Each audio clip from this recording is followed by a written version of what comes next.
Mike, do we want to just real quick touch on just for a second? You know, you're talking about a head tilt chin lift and a jaw thrust maneuver. Do we Mm-hmm. want to talk about those positional airways and um, Sure.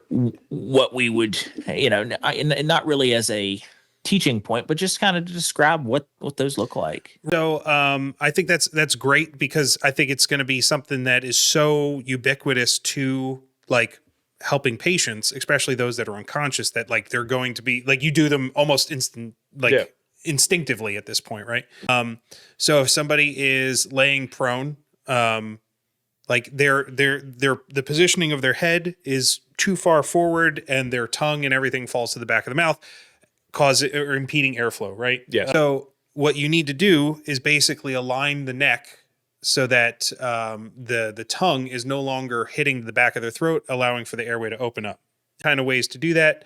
The first one being the head tilt chin lift, right? So you're putting a hand on their forehead, you're putting some fingers under their chin, and you're gently bringing the head back so that you're aligning that airway to open it up. Simple as just tilting the head, right?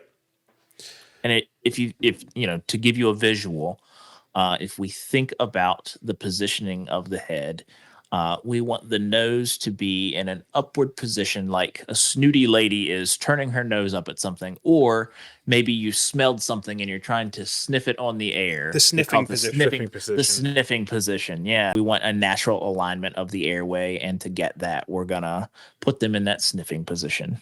And then with the jaw thrust, that was if you have indications that they may have some kind of a spinal injury, something where you move that neck from a neutral position, then you can put your fingers behind the back of the jaw and thrust the jaw forward. Pulling the tongue off of the airway. Like you have a patient in a C collar, a cervical spine, a C spine, or a backboard collar or something in that nature, where you may not have the flexibility to lift their head up or tilt it back, or you may not be able to if they're in a C spine like collar.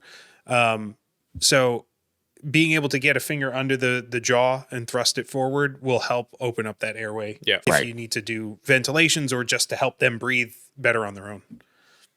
Right?